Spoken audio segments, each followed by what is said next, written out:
ചെന്നൈ അണ്ണാ സർവകലാശാല ക്യാമ്പസിൽ വിദ്യാർത്ഥിനിയെ പീഡിപ്പിച്ചതായി പരാതി. കന്യാകുമാരി സ്വദേശിനിയാണ് പരാതി നൽകിയത്.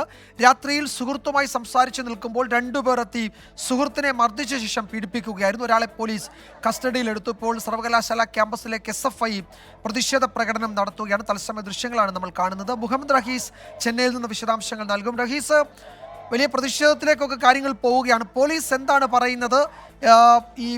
ഇനി ഒരാളെ കൂടിയാണല്ലോ പിടികൂടാനുള്ളത്. അയാളെ പറ്റി എന്തെങ്കിലും നിർണായക വിവരങ്ങൾ പോലീസിന് കിട്ടിയിട്ടുണ്ടോ?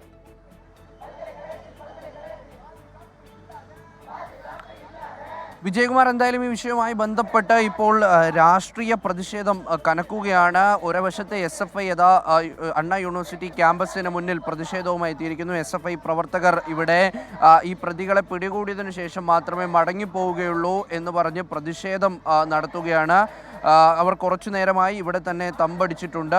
നിലവിൽ ഈ ഗേറ്റ് തുറന്ന് അകത്തേക്ക് കടക്കണം എന്നുള്ളൊരു ആവശ്യമാണ് അവർ ഉന്നയിക്കുന്നത്. പക്ഷേ ഗേറ്റിന് മുന്നിൽ വെച്ച് അവരെ തടഞ്ഞിട്ടുണ്ട്. ഈ കേസുമായി ബന്ധപ്പെട്ടാണെങ്കിൽ പോലീസ് ഇപ്പോൾ പ്രധാനപ്പെട്ട CCTV ദൃശ്യങ്ങളൊക്കെ ശേഖരിച്ചിട്ടുണ്ട്. എന്നാൽ ഈ സംഭവം നടന്നുവെന്ന് യുവതി പരാതിപ്പെട്ടിരിക്കുന്ന സ്ഥലത്ത് CCTV പ്രവർത്തിക്കുന്നില്ല എന്നുള്ളൊരു വിവരം കൂടിയാണ് വരുന്നത്. അങ്ങനെയാണ് എന്നുണ്ടെങ്കിൽ ഈ കേസുമായി ബന്ധപ്പെട്ട് പോലീസ് കൂടുതൽ കുഴങ്ങും. ഈ പ്രദേശത്ത് ഈ പെൺകുട്ടി സുഹൃത്തുമായി സംസാരിച്ചു കൊണ്ടിരുന്ന ശേഷം ഈ പീഡനം നടന്നു എന്ന് പറയുന്ന ഈ സ്ഥലത്ത് ഈ CCTV ദൃശ്യങ്ങൾ ലഭ്യമായിട്ടില്ല. കേസുമായി ബന്ധപ്പെട്ട ഒരാളാണ് നിലവിൽ കസ്റ്റഡിയിലുള്ളത്. ഈ കസ്റ്റഡിയിലുള്ള ആളെ പെൺകുട്ടി ഇതുവരെയും ഐഡന്റിഫൈ ചെയ്തിട്ടില്ല. മുഖത്ത് മുഖംമൂടി ഈ അക്രമ സമയത്ത് ഇയാൾ ധരിച്ചിരുന്നു എന്നാണ് പെൺകുട്ടി നിലവിൽ പോലീസിനോട് പറഞ്ഞിരിക്കുന്നത്. അതുകൊണ്ട് തന്നെ ഇയാളെ ഇനിയും അറസ്റ്റ് രേഖപ്പെടുത്താനോ അല്ലെങ്കിൽ കൂടുതൽ ചോദ്യം ചെയ്യാനോ ഒന്നും കഴിഞ്ഞിട്ടില്ല. കസ്റ്റഡിയിലുള്ളയാൾ നിലവിൽ ചോദ്യം ചെയ്തതിൽ നിന്നും താൻ ഈ കൃത്യത്തിൽ പങ്കാളിയല്ല എന്നുള്ള വിവരമാണ് പോലീസിന് നൽകിയിട്ടുള്ളത്. ഇപ്പോൾ 20-ലധികം പേരെയാണ് ക്യാമ്പസിൽ ആ സമയത്ത് ഉണ്ടായിരുന്നവരെ പോലീസ് ചോദ്യം ചെയ്തിരിക്കുന്നത്. ഇതിൽ ഈ പെൺകുട്ടിയുടെ സുഹൃത്ത് അടക്കം ഇവരെ ചോദ്യം ചെയ്തിട്ടുണ്ട്. 20 പേരിൽ പലരും ഇവിടുത്തെ സ്റ്റാഫുകളും മറ്റുമാണ്. ക്യാമ്പസിനകത്ത് കയറിയ ഒരാളല്ല ഈ കൃത്യം നടത്തിയത് എന്നാണ് നിലവിൽ പോലീസ് ഉറച്ചു വിശ്വസിക്കുന്നത്. കാരണം ഈ ക്യാമ്പസിനകത്തേക്ക് കടക്കുക അത്ര എളുപ്പമല്ല.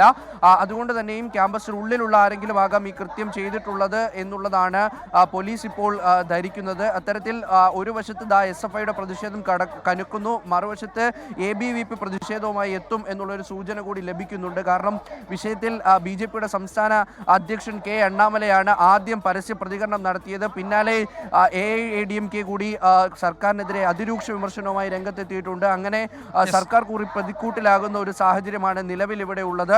2 ദിവസം മുൻപ് നടന്ന സംഭവമാണ്. യുവതി ഇന്ന് പരാതി നൽകിയതിന് പിന്നാലെയാണ് ഈ സംഭവം വലിയ രീതിയിൽ കത്തിപ്പടർന്നിരിക്കുന്നത്.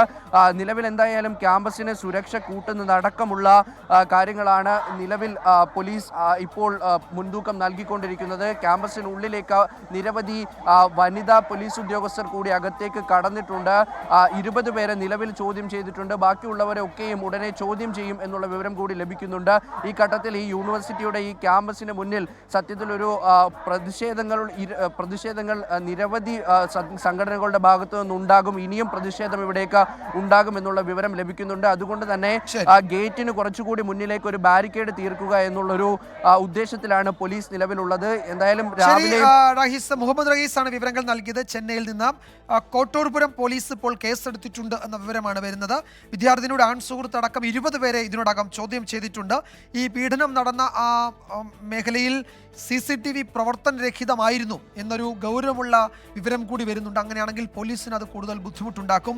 ഈ സർക്കാരിനെ വിമർശിച്ച് പ്രതിപക്ഷ പാർട്ടികൾ രംഗത്ത് വന്നിട്ടുണ്ട്. AIADMK BJP ഒക്കെ രംഗത്തെത്തിയിട്ടുണ്ട്. SFIയുടെ പ്രതിഷേധം ക്യാമ്പസിന് പുറത്ത് നടക്കുന്നുണ്ട്. കൂടുതൽ വിദ്യാർത്ഥി സംഘടനകൾ അവിടേക്ക് എത്തും എന്ന വിവരം കൂടി വരുന്നുണ്ട്. എന്തായാലും ഒരാളെ കസ്റ്റഡിയിലെടുത്തിട്ടുണ്ട്. അത് ആ കസ്റ്റഡിയിലെടുത്തയാളെ പെൺകുട്ടി തിരിച്ചറിഞ്ഞിട്ടുമില്ല. കൂടുതൽ അന്വേഷണം വേണ്ടിവരും എന്ന് തന്നെയാണ് പോലീസ് കേന്ദ്രങ്ങളും അറിയിക്കുന്നത്. മുഹമ്മദ് റഹീസാണ് വിവരങ്ങൾ നൽകിയത്.